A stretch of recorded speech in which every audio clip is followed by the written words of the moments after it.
Imagine being murdered and having over 17,000 people ignore your name because they're obsessed with how hot your killer is. Knowing that your killer gets 4,000 letters from admirers who want to heal him and feel his misery would be enough to make anyone bitter.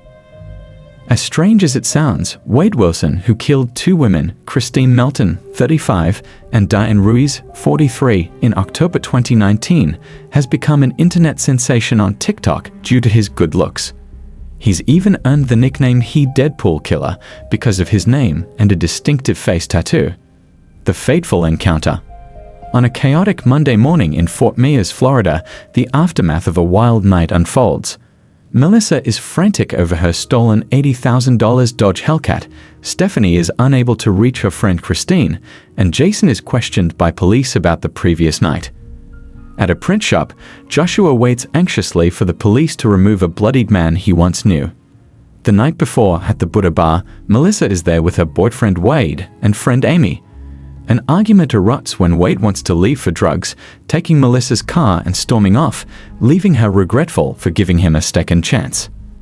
Elsewhere, Stephanie and Kristine, who are not yet connected to Melissa and Amy, meet Junior and his friend Jason at the bar. Junior hits it off with Kristine, and the group heads to Jason's place. Junior suddenly insists they leave, claiming Jason wants them out. The girls, uneasy but dismissive, discover they're in Junior's car, which Jason was driving earlier. They took Uber because the Junior wasn't able to drive this manual car as he is an automatic car person. Unbeknownst to them, Junior is Wade Wilson, the car belongs to Melissa, and he plans to murder one of the girls. Nightmare continue.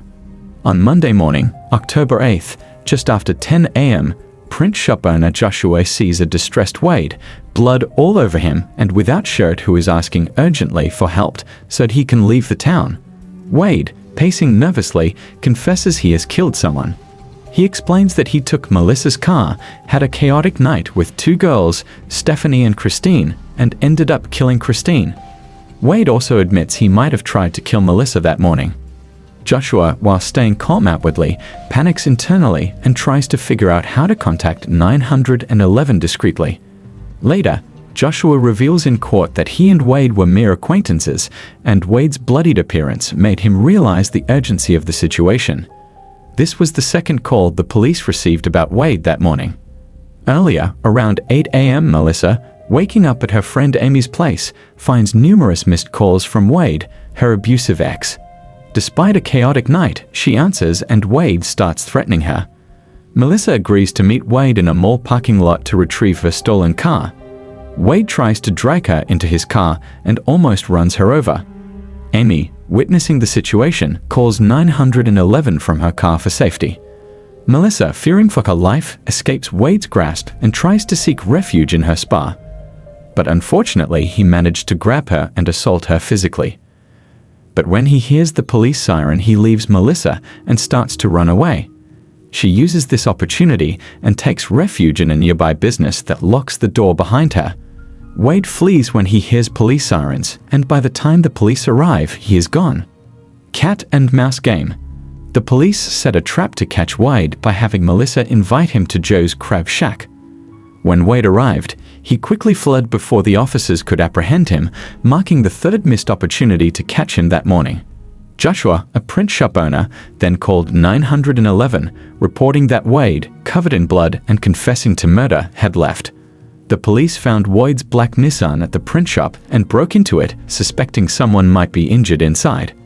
Stephanie, a friend of Kristine, was confused when the police mentioned Kristine's black Nissan, as she had seen it parked at Kristine's house earlier and assumed Kristine was asleep. It was later revealed that Kristine's phone number was used by Wade, and her car was found abandoned at the print shop. A phone that didn't belong to any known individuals was found inside the car. A search in a nearby wooded lot led to the discovery of Diane Ruiz's body, who had been brutally murdered by Wade, with severe injuries including fractures and multiple bruises. End of the chase. After fleeing the print shop, Wade Wilson broke into an empty house, drank White Claw, ate popcorn, showered, and dressed in the homeowner's clothes. He called his biological father, Stephen, repeatedly throughout the night, confessing to killing two people. Wade explained he strangled Kristine, a woman from the Buddha bar, and tried to dispose of her body by wrapping her in blankets but struggled due to rigor mortis. He left her body behind and took her car. Wade also admitted to killing another woman he encountered on the road by strangling and then running her over. Initially skeptical of Wade's claims due to his drug use and tendency to lie, Stephen realized the seriousness of the situation. Pretending to help Wade escape, Stephen asked for his address to send an Uber. Instead, Stephen's wife secretly informed the police. U.S. Marshals arrived and arrested Wade at the house. Wade was cooperative with the police, agreeing to provide details in exchange for a burger and fries. The confession. He was eager to confess his crime. He gave a very detailed description of how he did it, especially about his second victim. Wade Wilson forcibly dragged Diane into his car, either by deception or force. While driving, he began choking her and looked for a place to dispose of her body.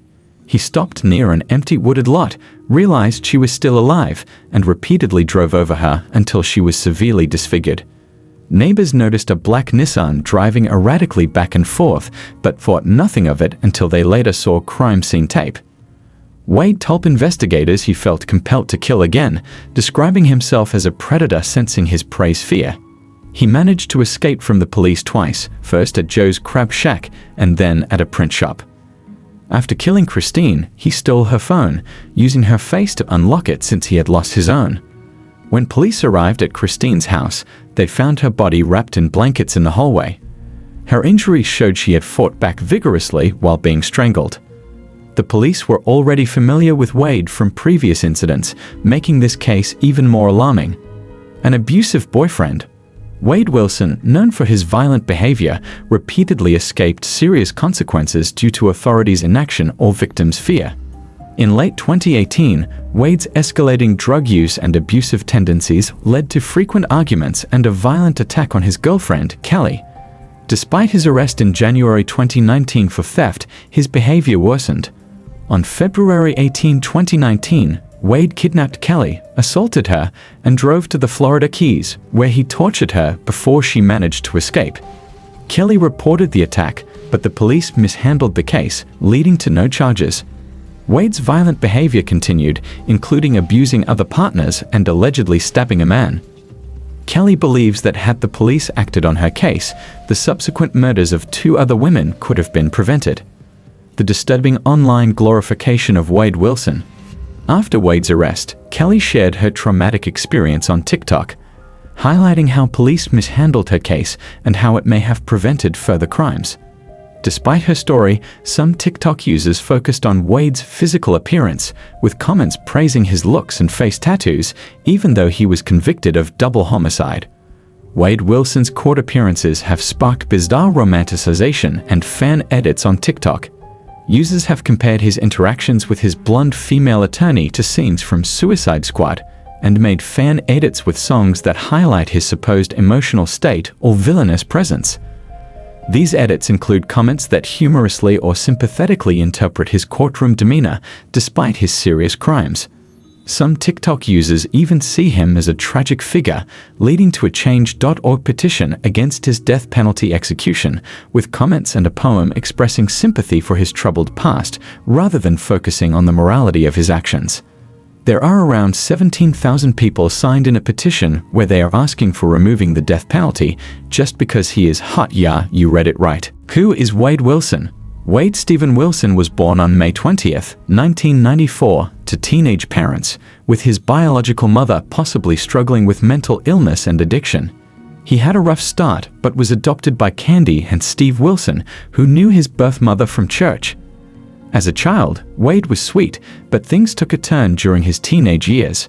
Around 13, he began showing signs of mental instability, becoming reclusive, paranoid, and disruptive at school. Concerned, his adoptive parents attempted to get him help, but Wade resisted. By age 15 or 16, they invoked Florida's Baker Act, allowing for emergency mental health services and temporary detention to assess his mental state. Wade's mental health issues may have been worsened by drug use and several concussions from sports. After turning 18, Wade reconnected with his biological father, Stephen, in Lakeland, Florida, though they didn't become close. As an adult, Wade faced legal trouble, including theft and assault charges, which his adoptive parents successfully challenged in court. He also had a daughter, though little else is known about her. Wade Wilson, initially without face tattoos in 2019, underwent a dramatic transformation while in prison, acquiring tattoos that reflect his deep commitment to white supremacist beliefs. His tattoos include Live on his fingers, TTG on his forehead, and Bred for War under his chin, indicating a readiness for violence. The NMM tattoo may reference Deadpool, while Why So Serious? And Haha evokes the Joker's persona. The numbers 14 and 88 and Nazi symbols on his face and scalp expose his extremist affiliations. Despite the clear meaning of these tattoos, some people continue to focus on his appearance, contributing to a disturbing trend of glamorizing individuals with dangerous ideologies. Wade's antics during trial. While awaiting trial, Wade Wilson became increasingly erratic, reaching out to news networks with conflicting stories about his crimes. In April 2023, he faced additional charges for attempted drug trafficking and informed on an inmate's murder plot. During his imprisonment, Wade acquired new face tattoos, including offensive and racist symbols, which he prominently displayed in court despite his attorney's objections. His behavior in court was inconsistent. He was emotionless during one detective's testimony, but smirked provocatively at a female detective. His defense argued that mental health issues and past head injuries might have influenced his actions, while the prosecution maintained he was not psychotic during the crimes and tried to evade capture. The jury voted 9-3 for the death penalty for Kristine's murder and 10-2 for Diane's, with the final decision on execution set to be made by the judge on August 27, 2024. Final verdict. On 27th of August 2024, Judge Nicholas Thompson sentenced Wade Wilson to death.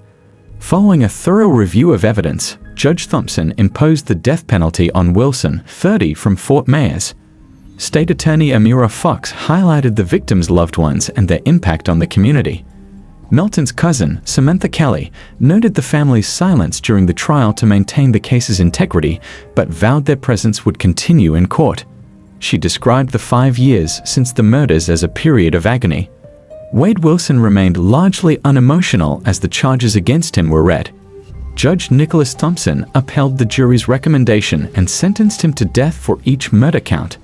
Family members of the victims, Diane Ruiz and Kristine Melton, expressed relief and emotion through clapping and hugging, marking a sense of justice after 5 years since the murders.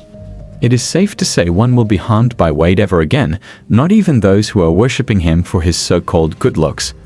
What are your thoughts on this case? Please let me know in the comments, and please stay safe.